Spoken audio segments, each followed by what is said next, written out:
Good morning, everybody. I woke up really early and the sun is just coming up over the houses, so it's directly in my eye. I kind of have bad news, if I'm being honest. So the last couple of days, it has been 105, extremely hot, no clouds, just straight oven heat, okay? Unfortunately, our melons got scorched.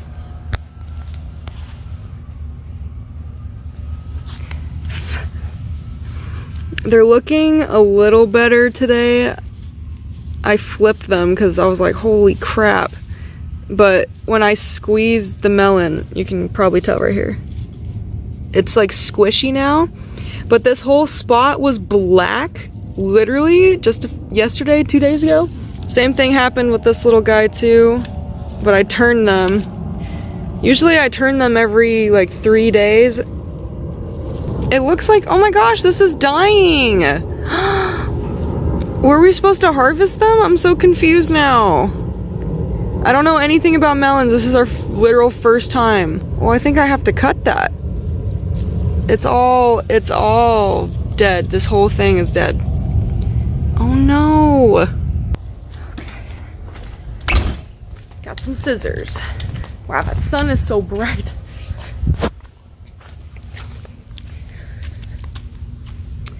Okay, I'm just gonna cut them. Hopefully we can salvage him. I really don't know. It's very squishy.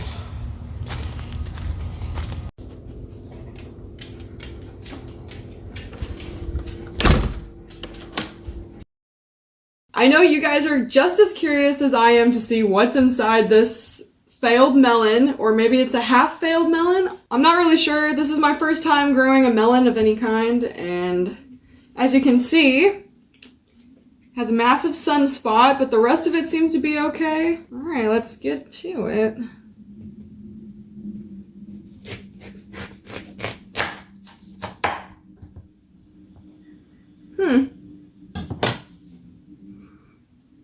Smells like a watermelon.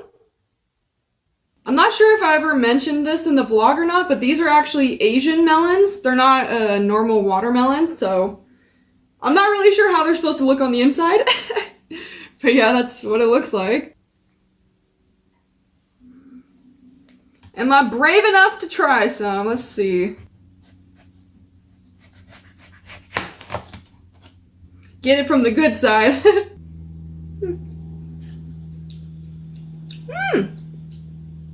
Wow, it actually tastes good. It looks a little weird though, but it tastes really good. Interesting. Well, there you have it. Okay, so people are doing their lawns this morning. There's like 2 lawnmowers on each side of me right now, so hopefully you guys can still hear me. I'm really bummed about the melons, man. My final assumption of what went wrong with our melons is probably, I think they were meant to be small and harvested a lot earlier than when we did. And low-key, the melon kind of tasted like it was rotting. Like in some spots it was really yummy and sweet, and then in other spots it was like, should not be eating this, you know? But you know, I'm glad we got to try it out and have our hand at some melon gardening. I wanted to sit down and talk with you guys because I actually have a story for y'all. And it's low-key not a fun story, if I'm being honest. Little backstory. Haven't updated the vlog on this yet, but the Explorer is officially out of commission, y'all. It's so sad. That's a whole side point and video that I'm gonna make separately. Just know, I am without a car right now. It really sucks. Keep that in mind. Yesterday, I needed to go to the store and there was no one available to drive me, which isn't a big deal because the store is literally down the road. I can walk. It's not anything. Maybe like a 45-minute walk in total. It was a beautiful day out yesterday, so I was like, okay, this isn't gonna be that bad. The walk itself was really nice. Had a great time. Coming home is another story though. As I was coming home, I have to walk down this really long stretch of road. This road is like a main road, I might add too. It's kind of like a connecting cross street. So usually there's cars on it at all times. But this time, there was a massive break in traffic. Like, there was literally no one on the roads at all. Okay, I'm walking, right? All of a sudden, there's this car that I hear coming behind me, and they slow down. So there's no reason why this man should be stopping when he's stopping, okay? Sorry, guys, my phone ran out of space, so I had to fix that real quick. Oh, man, that felt so good.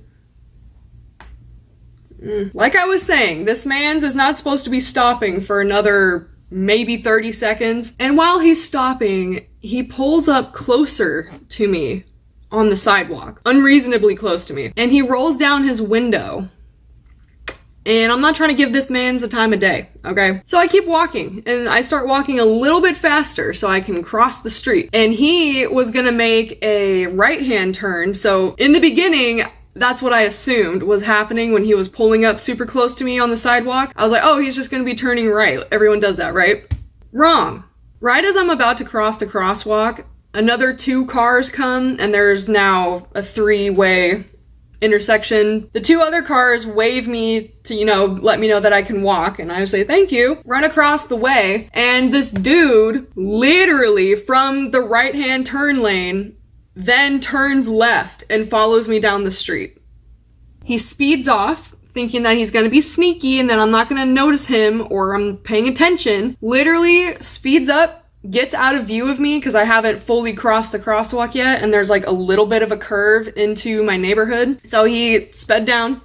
I know what this dude looks like though, okay? I looked at him when he was being creepy and driving up next to me. So then, minding my business, I walk for another like 2 minutes. I see this motherfucker. He's parked, but he's acting like he's on his phone. He has his window rolled down, like acting like he's getting out of the car, like he lives there. Boy, I grew up in this neighborhood, okay? I know everyone that lives here. I know what their cars look like. I know a lot of their routines, which makes me the creepy one, low-key. But to be fair, my family has lived in this area for 15, 16 years. I know this man does not live at the house that he parked at. That's besides the point. I'm just telling you, my brain be thinking. I be context clues. Dude, my phone is having such a hard time right now. All right, so finally, I look this man's in the eye, we make eye contact, and I stare him down, letting him know that I ain't no naive bitch, okay? I'm very aware of my surroundings. He gets scared, and he immediately starts starting his car, and he like speeds up, drives away,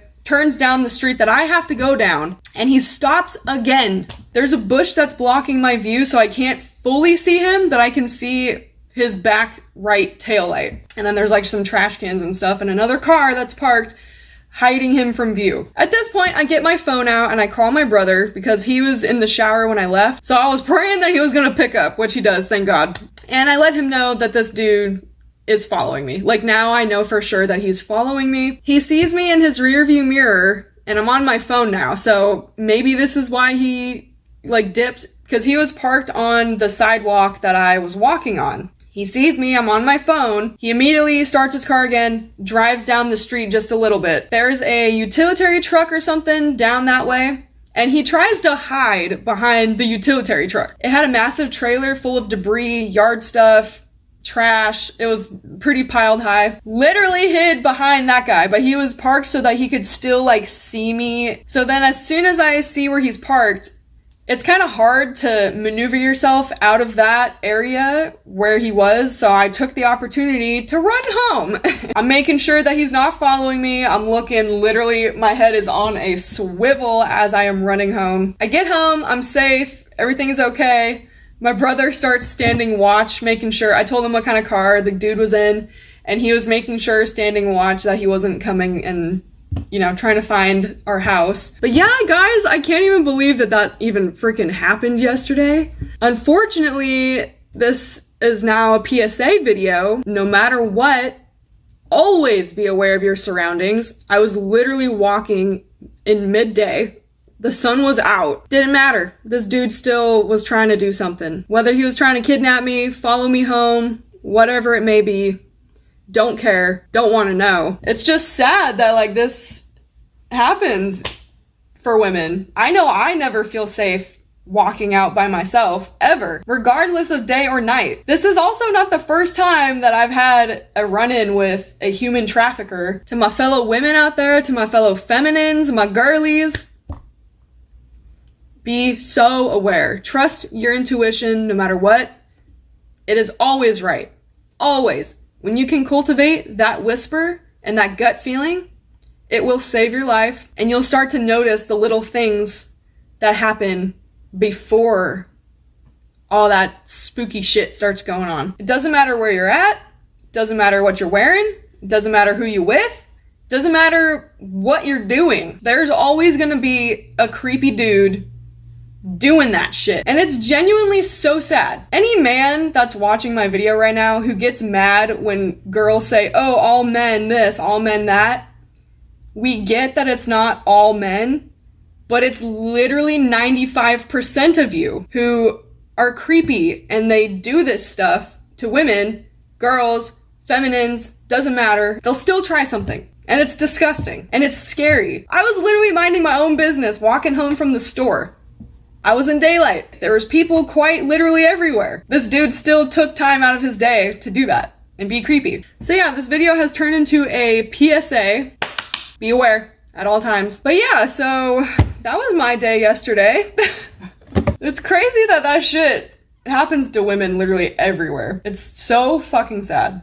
Yeah, but today, on a happier note, I have to edit a whole bunch of videos. This might be the first vlog that I'm mentioning it in, but my family and I are going to New York to go see my Nana. I'm so excited. It's been too long since I've last seen my Nana, so I'm really excited. It's also been a while since I've been to New York. I think the last time that I was in New York, I was 14.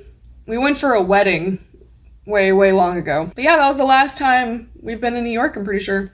In case you guys ever wondered where my accent has come from, I've gotten a lot of messages over the years of people wondering where I'm originally from. I'm from California originally, but I think the accent that you're hearing is not only the typical California accent, but my dad is from New York. All of his family was born and raised in New York. We're a huge Irish family, so I think that's where a little bit of the accent mixture is coming from. You can thank my dad for that one. My mama also got some Southern in her. If you ever wonder why sometimes I sound like a redneck, that's why. My mama grew up around country folk, so obviously the country gonna come out in us at some point. And truthfully, I didn't even know I had an accent, so that's fun to know, I guess. It's been a while since we had a travel video on this channel. And don't worry, I'm gonna be taking you guys on this whole trip with us. By the time this video goes out, you guys will have already seen a lot of the videos that I'm editing right now. So I hope you guys are enjoying the new editing style that I'm trying out. I'm enjoying the vlogs a lot more and I'm having a lot more fun editing them. So I'm hoping that it reflects in the video. You kind of get to see me grow as a person, which I think is really cool. And of course, obviously my editing styles have evolved throughout my YouTube career.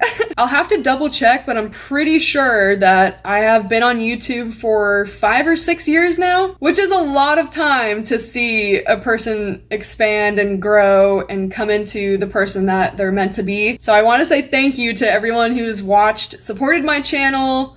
I genuinely appreciate it, and you don't understand that the love does go a long way, and I feel it.